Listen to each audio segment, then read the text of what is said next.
You're listening to the Attempt Adventure Podcast, a podcast about finding adventure every day and making life a little more interesting. From Bangkok, Thailand, I'm Michael Desrosiers, joined as always by my co-host 9,000 miles away, James Barrett, in Dallas, Texas. But not for long. No, I have 2 days over a month. A month and 2 days, one would say. It's a big move. It's a big move, but not the biggest that I've done, so it's all good. Yeah, and you've been to the area a couple times. You know it. Oh, yeah, I wouldn't say maybe you don't know it well, but you've been there. You know, you're familiar with it. I'm comfortable there. When I moved to Reno, I had been there once for 1 day. And then I was like, okay, here we go. Right. But, it's all good. Yeah, fantastic. Well, in this episode, we are going to have a conversation about something that we both know a little bit about. Mm-hmm. That is adventuring as a couple. And in fact, your move is going to be an expression of that as well. Very much so. And that's what we're going to talk about today. But first, last week, we both had a penalty because we didn't do anything new or exciting, James. Yes. And my penalty was that I had to try a new street food stall and tell you about it. Mm-hmm. So we're on lockdown. Our official lockdown started yesterday. Really strict lockdown again. But you can still have food delivered. So I did. Do you know I don't know if you know him. I don't know if he's famous outside of Thailand, but do you know the food vlogger Mark Wein? I do not believe so. Okay, he's one of the more famous Farang bloggers in Thailand. Okay. He's a food guy. And he goes all around the world, but eating food and showing it off and showing how they cook it, and he does travel vlogs and stuff as well. Well, he loves spicy food. And recently, he opened up his own street food restaurant here in Bangkok, serving kaprao, basil pork. Which is delicious. Yes, it is. It's one of my favorites. In fact, I've this year developed a craving for it. I don't know what happened, but something clicked in my brain this year that I suddenly loved spicy food as well. You've been in Thailand long enough now. Well, that's all his restaurant sells. It sells kaprao, and it's really good. So I had some, and it has 3 levels of spice. There's like mild, medium, and very spicy. Which, when you're in Thailand, those 3 levels for a Westerner, and as an American that comes from a state that loves spicy food, mild is spicy is super hot, and very spicy is almost unbearable if you're not ready for it. They do not joke around. Well, I knew that he liked it spicy, and so I wasn't going to get the very spicy, because I just don't know what that could be. So I got the medium, and the medium was extremely spicy. But it was so good. It was a little bit more expensive than usual, but it was super high quality. He sourced really good ingredients. Used some herbs that maybe you don't normally expect. It had a very woky kind of flavor, which was excellent. Served with a duck egg on top, which is a little bit premium, Fancy. I guess you could say. So the restaurant is called Pet Mark, which is a pun because Mak means very, and pet means spicy. And so it's called Pet Mark, like his name, but it sounds like very spicy. It's just kind of fun to have a restaurant that is opened by a foreigner that actually makes good Thai food. Do Thai people like it?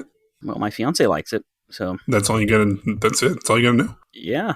Well, the thing is, anyway, the menu, mild has 1 chili, medium has 2 chilies, and very spicy has 7 chilies on the menu.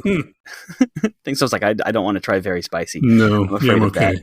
I love Thai food, and it's so hard to find good Thai food here. Almost impossible. There are very, very few. There are some where you can find good Thai food, but it's not quite the same. Like basil chicken and basil pork is impossible to find. Like they make it in Thailand. It's more of a stir fry, which is good. And here they make it more of a stir fry, and it's not spicy, and it's savory, and it's good, but it's more like a Chinese stir fry. Yeah, and if you go to a Thai restaurant in the U.S., you get a lot of peanut sauce, which is not a thing here. It's good, but yeah, it's more like Thai-Chinese fusion in a lot of ways, because I think Americans expect it that way. But I've looked everywhere for basil chicken. You can't find it. You can make it. You can make it, but the problem is it's hard to find holy basil in the U.S. It is. Well, anyway, so that's what I did. How about you, James? What did you do this week? Well, I also had a penalty, and if I'm remembering correctly, mine was to try a cuisine that I hadn't before. I got traditional halal food, because I've always had kind of Americanized versions of it. But this was basically the same dishes, chicken and rice and Okay. things like that, but elevated. It was amazing. It was delicious. And I don't owe you $50. Around here, it was actually hard to find because that I mentioned the Ethiopian restaurant, and it had horrible reviews. It's apparently not very good, which was disappointing. And then otherwhere around here, it's all Korean and Indian, which I've had plenty of times. So it was actually harder than I thought it was going to be. And I've had halal food before, but not like the real traditional stuff. Yeah. And it wasn't even like a cuisine, because I've had like Lebanese food. Arlington has some wonderful Lebanese restaurants. Yeah. Beirut Cafe is great, which is interesting because I didn't think Arlington had a big like Lebanese population, but I guess they do. I mean, I guess I never really thought about it, but I think there might be a pretty decent immigrant population. I mean, in high school, there are a lot of like second generation students who are Muslim, whose parents were first generation at our high school. Probably was, but anyway, very, very good food. I would highly recommend it. I enjoy Lebanese food over any other sort of Middle Eastern food I've had. It's almost like a mix between like Greek or like it's a mix of like Mediterranean and Middle Eastern food. It's like sort of they combine the two. Right. Well, that would make sense based on where it is. Okay, and I'm a big fan of Mediterranean for sure. So if anyone here hasn't had Lebanese food, find it. Lebanese halal food sounds wonderful. Well, good. So we both did our penalties, so we didn't have to do anything else new this week. Just a little reminder, ladies and gentlemen, speaking of food, to participate in our local food challenge, we've already had a couple of excellent entries. Your challenge this month is to take a picture of some of your favorite local food, something from your area that you're proud of and you want to show off.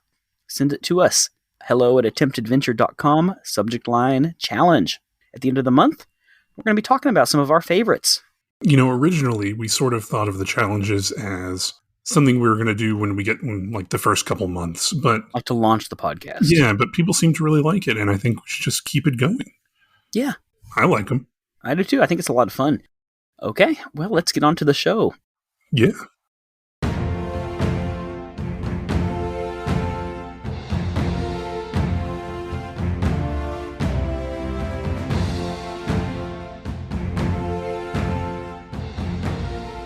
James, you are engaged. I am. As am I. Yes, you are. Not to each other. No. Although we have traveled together quite a lot, and I mean, well, you know, there would be worse options. Well, thank you. and we do a lot of traveling with our lady friends. We do. Been all over the place with them. We've done an episode before about traveling solo, and that's a very different sort of thing than traveling with just friends. And traveling with friends is a very different thing from traveling with a significant other. And that's what we're going to talk about today. Today's episode is all about adventuring and traveling with your significant other. It is a very different experience. It is what I said. It is. Tis. We need to bring back the word tis, you know? It's so much nicer than it's. Tis a different experience. Tis indeed. But, you know, traveling by yourself, you sort of just do whatever you want, right? Yeah. Traveling with friends is more of a group effort, I would say. Yeah, but usually there's one like leader that pops up. Yeah. That pretty much picks what everybody else does. However, in my experiences, traveling with a significant other, it's a much more of a partnership. You have to compromise sometimes. You have to adapt to what your thinking is when you think about travel. And it's also different because you need to be mindful of things that they might want to do that you don't think of. So, yeah, we both have lots of experience with this. In 2018, and at this point we had only been dating for I want to say 3 years. We both were fed up with work, and we both quit our jobs, and we went off to Vietnam for 3 months. Then we went off to Laos for a month. And then we backpacked around, and we stayed at hostels. And, let me tell you, if you want to get to know somebody, if you want to, really see if you click, travel and stay cheaply. Like, we were staying at hostels. Our budget was like $5 a day, but you really get to know each other well when you're traveling, and when you're kind of, I don't want to say surviving, but when you're sort of having to, travel like that, and especially if you're staying at hostels somewhere very, very cheap. And, it's not always easy. It's not. I don't know about you, but, my fiance and I have gotten into arguments while traveling. It's part of it. you can't like just like walk away and take space, especially if you're like in another No, country. You still have to be you like eat gotta. together. I know. For those of you who have never been in an argument on a road trip, it's the worst. You're Because trapped. you are 100% trapped. But, it's sort of, I'm trying to think of how I want to phrase it, but you do really get to know the person, and you get to know more about them than you ever thought you would. Because you not only get to see, their routines and things like that, but you see how they act when things aren't necessarily going right. You see how they are acting when they're doing things they really enjoy. You sort of get the full range of emotions when you're traveling, because I am of the impression that there is no such thing as a perfect trip. Right. Something will go wrong at some point. You also get to see how they deal with that, because some people deal with that really well and some people don't. Traveling, especially internationally, you are either going to be stronger or be over. There's no real two options here. You're either going to do really well and be stronger, or you're going to be done. That may sound cynical, but it's true. Well, no, I think a lot of couples break up on, these couples that try to go abroad. And like, okay, recently I've been watching a lot of YouTube videos because I'm trying to get some vlogs set up that I'm trying to do for our channel. Something that my fiance and I are thinking about doing when we're in the US as well, just for fun. So I've been watching a lot of vlogs, travel vlogs. And I found a bunch of vloggers that I really like. And, well, not every one of them, but several of them have, like, a moment in them where the couple breaks up. And I think that I'm very lucky, and I think that you're very lucky that we have partners that can compromise and that we work well together and we click. But not everyone's like that, Yeah, and especially with being international and, like, traveling internationally, some people just don't like it. And I've seen a lot of those vlogs where one person or the other just isn't feeling it. They just don't want to be there. And there's nothing wrong with that. It's a different way of thinking about things. I am always up for pretty much anything. And I've been really lucky that my fiance is the same way. Yes. Well, I think that's important. Like, my fiance and I, we like the same things. Like, a lot of people don't like museums, but we both like going to museums. So if we're in a new city, we're like, hey, let's check out the museums, even if it's like some kind of boring museum, like the Fine Arts Museum. Mm-hmm. Hey, it's air conditioned. Let's go there. We'll get a coffee. We'll kind of like laugh at the art. I don't know. Like, that's what modern art museums are for. It's great. Exactly. So like, it's nice to have somebody that likes the same stuff. If you're an adventurer and if you love like hiking, but your partner hates the outdoors and only wants to go shopping, that's fine. But how do you make a vacation? I don't know. For my fiance and I, vacations are fairly easy because we like doing the same things. Mm-hmm. And that sort of has evolved over the course of our relationship because we didn't always. In a lot of ways, my fiance and I are very different people. We don't like the same TV shows. We don't like, the same movies and stuff like that. But at the core, we like exploring new things and trying new things and adventuring and things like that. But I think that's what it takes. I don't think you have to like the same stuff, but I think that you have to be open to it, right? Open to trying new stuff together. And that's really what it takes. One of my favorite memories when my fiance and I were traveling was when we went to Grand Teton National Park. And that was completely unplanned. We didn't have plans to go there that day. We just ended up on that road and decided, hey, why not? And it was my favorite place on earth. For the two of us, it's some of our best memories of traveling together. And it was completely random. When we're in a new place, sometimes we'll be sitting in the hotel, and sometimes you don't know what to do. It can be overwhelming at times. You can be sitting there and you're like, what do we do? And we'll just go get in the car and drive around and see what we see. And stop if we want to. Some of the most fun things we've had, especially up in Colorado, is you pick a little town up in the mountains and you just go there and see what it's like. Sometimes they're good, sometimes they're not. If you're in a city, you can kind of do the same thing. You can pick a point in the city and be like, I wonder what's over there. And you can go see it. I mean, obviously do a little research before you just wander into a neighborhood, but, be smart and safe, people. No, that's really quite interesting. I think that it does take that kind of partnership. You both need to be open to trying new things and doing new things and very flexible for when things do go wrong. It's important. That's really, I think, the key, like to any kind of travel, but especially if you're with your partner. You both have to be very flexible. Because things don't always go as planned. Mm-hmm. We've been snowed in hotels before. We've been running out of money. You and I Mm-hmm. have that experience of being completely broke. That's a fun story. We wanted beer. We wanted beer more than we wanted food. Mm-hmm. So we got the cheapest cup noodles we could get and then just enough beer to last us. And hey, Yeah. you know what? We survived and we had a good time. Speaking of beer, this is totally off topic, James, but I Mhm. found something, and I gotta admit, I want to get your take on it. I'm a little upset. Okay. I'm sending you a picture. All right. Tell me what you think about this. I saw this yesterday, and I thought of you. They took away the slogan. Yeah. Look What's at it. wrong with that? It just It says, doesn't look right. no, it doesn't. It just says, Cheers, Lager Beer, Original. Hold on. We're going to have to post this Okay. because I have a picture of it. Well, let me get some background information for our listeners. So there's a beer Yes. in Thailand, a very cheap beer. It's not even one of the famous ones like Sing or Chong, and it's called Cheers. And we used to just laugh so hard because of their branding on their can. It's like a very generic. It was a very generic sort of branding. Yeah, I got it right here if you want me Okay, to read okay. it. So read what the can used to say on it. The can used to say, Cheers beer, lager beer, cheers lager beer, cheers beer, lager beer, lager beer. It says lager beer 1, 2, 3, 4, 5 times on the can. And now all it says is original Cheers, Lager Beer, the original. I mean, no, I prefer the other way. I'm upset. Did they hear us making fun of it? And we're like, oh yeah, you're right. That does sound silly. And there's Cheers Extra, which isn't as good.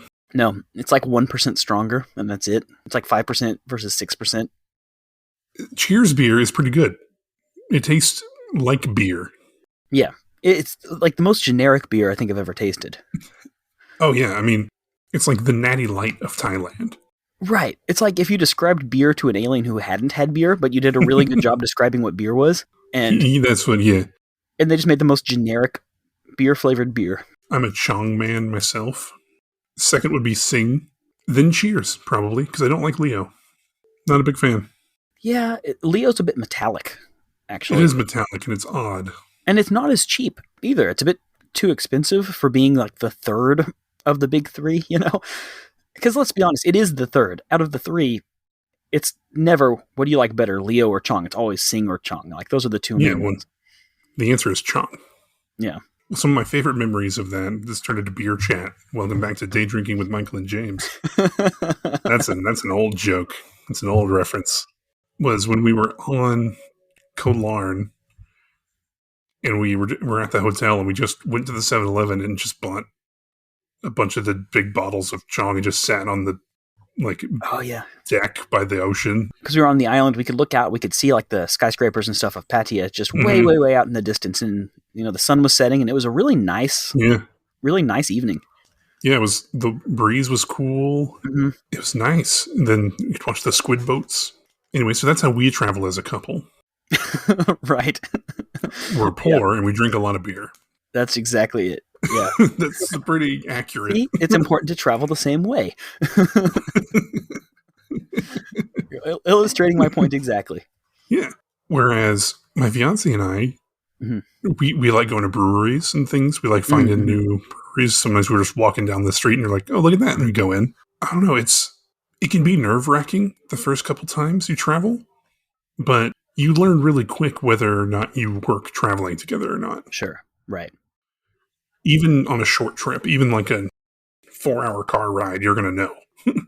There's something about traveling with a partner as well, rather than just with a friend. I feel like with a partner, you feel a bit more protective of them too. Mm-hmm. You want to make sure that they're very happy. You want to make sure that they're having a good time, and you maybe take less risks than you would with just a buddy, And it can be kind of tiring too.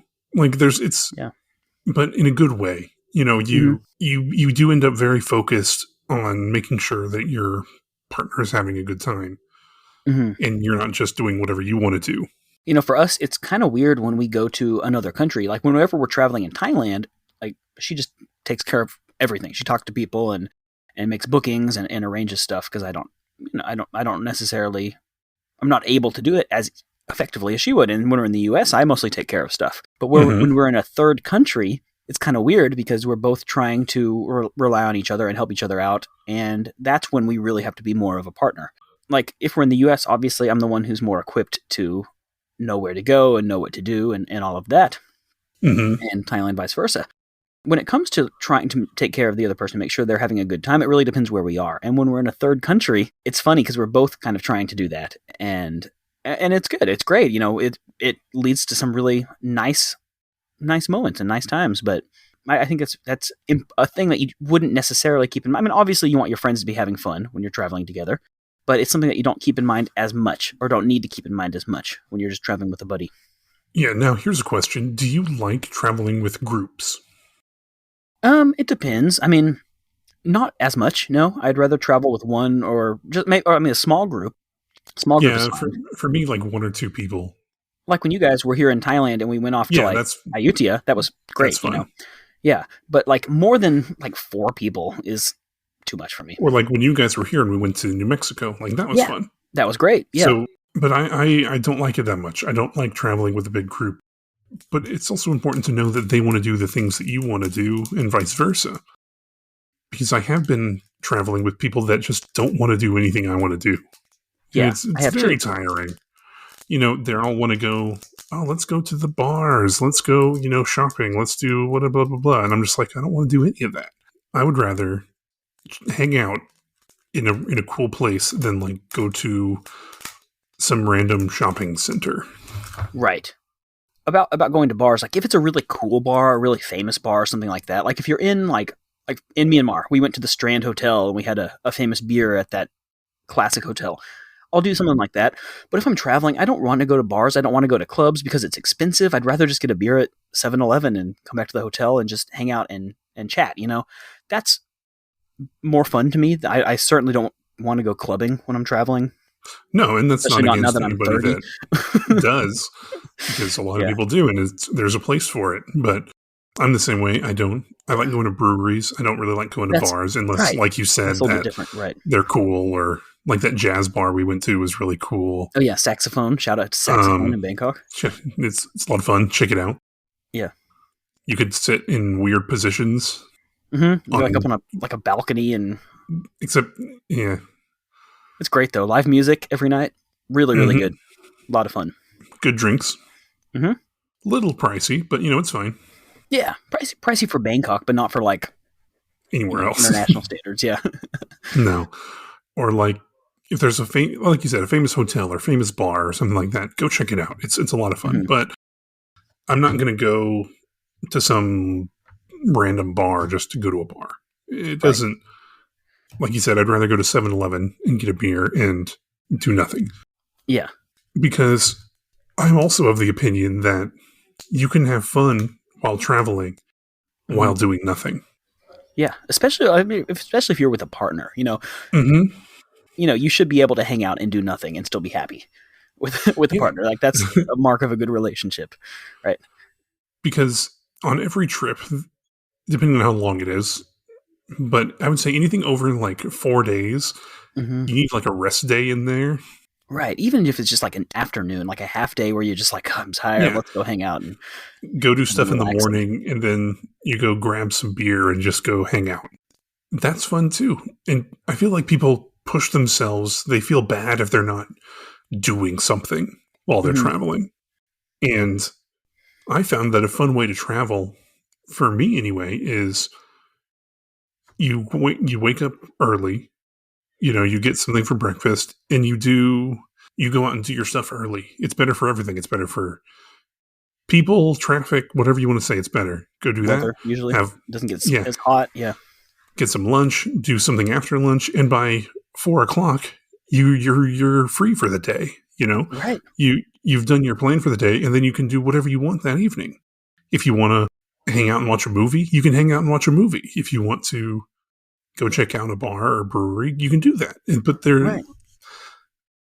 I think people put a lot of pressure on themselves when they travel, especially with a partner. Yeah. I think that's something nice with a partner. Like with a friend, you might feel more pressured to entertain them as well, and feel like you have to keep doing a bunch of stuff. But with a partner, you should be able to talk more openly and honestly and be like, hey, why don't we just take the half day off? And, Yeah. And I know, like, the first time that I came to Thailand, I'm sure you felt that way. You were like, well, we only have like 5 days. We got to cram all of this stuff Right. into Like, you five spend a days. lot But of money to fly here, and it's only here for a short time. We got yeah, to do everything in Bangkok. but then the second time I came, we had several days where we were just like, we're doing nothing. Yeah. We'd like go to the mall and just hang out and walk around. And it was great. Those days are great too, in a different way. And I would say that's easier with a partner for sure, because you feel like you can be more open. Sure. Like, I'm just not feeling it today. And that's fine. Yeah. You're allowed to feel that way. And I do think that people push themselves past what they're comfortable with doing on a day-to-day basis. And that can cause tension. It can just cause issues. And it can cause you to look back and not really enjoy the trip. If you're the kind of person that loves waking up early and getting done by 3:00, do that same thing. There's nobody that says you have to run around and do stuff all day. How many people take a vacation to the beach and do nothing but read a book on the beach for 5 days? And they come back and they're like, oh, it was so great. And then people are like, well, you didn't do anything. It's like, you don't have to. You have to travel how you want to travel. And Michael, you and I are very experience oriented. We want new experiences and new things like that. And for us, that's adventurous. But someone else, your form of adventure might be finding a new beach to go to. Mm-hmm. If you're the lay on the beach with a book kind of person, find a new beach. Too. Or on the other extreme, like bungee jumping. I don't want to go bungee jumping. That's too much for me. No, but is it weird that I would go skydiving but not bungee jumping? Kind of. I mean, I feel like I trust the skydiving people more than I trust the 16-year-old working the bungee jumping stand. And I would dive with sharks before any of it. So figure that one out. It doesn't really matter if the equipment fails. You're a pancake. In any of those scenarios, I'm either dinner or a pancake, and so it's all good. I wouldn't do either. I'd go diving with sharks. You need to get your scuba certification. Yeah, I know. I was going to go in February and do it, and yeah. And Thailand's it's shut down again, right? I know. Yeah, shut down yesterday. We're back to curfew. We're back to lockdown. Well, I am glad that you are coming home. Yes. Good to get vaccinated. You picked a good time to come home. So, okay, what is your take on, if you have a partner, what is your take on adventuring separately, adventuring independently? Personally, I don't think there's anything wrong with it. I think that if you and your partner enjoy, especially if you enjoy different things, there is nothing wrong with having separate trips, separate adventures, and that takes some trust. Unless you've been doing it from the beginning, it might be kind of difficult at first, but there's nothing wrong with it. It's fun, and just like you yourself might need some time to yourself to reflect or just be by yourself. When you live with a person and you're with them basically 24/7 every day forever, every once in a while there will be a time where you just need time to yourself or time with your friends or whatever. Michael, you and I had a Japan trip all planned. Our partners were fine with that. Yeah. We were just saying, we're going to Japan, and they were like, okay. Yeah. She didn't love me calling it a bachelor trip. Yeah. We're not that fun. Yeah. Just call it something different. No. Well, it doesn't even count because we'll both be married by then. I know. So what is it then? It's just a boys' trip. There you go. Boys' trip. Yeah. Boys' trip. But sometimes these episodes get a little bit off topic, and that's okay. We bring it back around. That's right. And but I think the takeaway here is that adventuring with a couple is just a different thing. And honestly, I've been doing it for so long that it's what is kind of normal for me now. But it is different, and it has its own challenges, and it has its own rewards and benefits too. You've got someone that you can always rely on, someone who's always there to have your back when things go wrong, and someone whose back you have too, and that you're always there for them, and that a strong couple can really grow and become much, much stronger for it. You learn very quickly how you both work as a couple. Yeah. When you're traveling It's a very good experience. I would recommend it to everybody. I would say our couple months backpacking around Southeast Asia was one of the best things we ever did for us. Mm-hmm. You know, it really said, hey, you know what? I think that we are a perfect match. You know, it really showed me that. Yeah, and my fiance and I, we have traveled extensively together. We've been skiing, we've been to Thailand. It all works. So, I mean, maybe this is humble bragging, like, haha, but Well, James, whoever would think that you and I would be equipped to be giving good relationship advice, but here we are. You know, I both of know us in long-term, stable relationships. we're getting married. That's weird. It's fair to say that they both got the short end of the stick, and Oh, yeah, for sure. we're the Herman Munsters in this equation. Oh, my God. We got to wrap this up. Let's put a call out to our listeners. If you guys have traveled with a couple, adventured together with your partner, why don't you write in and maybe just share some of your experiences? What did you learn from it? What pieces of advice do you have? You know, and how did it change you? How did you grow from the experience? So I'd love to hear from our listeners. Send an email, hello@attemptadventure.com, and share your experiences if you've got them. And that goes for any kind of adventure. If you have had an adventure, if you've been on a grand adventure, write in because we would love to hear about it. Mm-hmm. We would love to read your mail on the show. It's always something we truly appreciate. And those of you who have written in, we have loved getting your mail. So we always look forward to listener mail. We've heard from some really great people. We really are sort of blown away by the response that we're getting. It's great. We love interacting with you all. We love talking about stuff. It's just great. We love getting your mail, hearing your stories, hearing your experiences. It makes all of the work that we put in completely worth it. Yeah. Remember, this is a show for you guys. And if there's something you want us to talk about, let us know. We'll plan an episode about it. We will plan an episode about anything adventure related.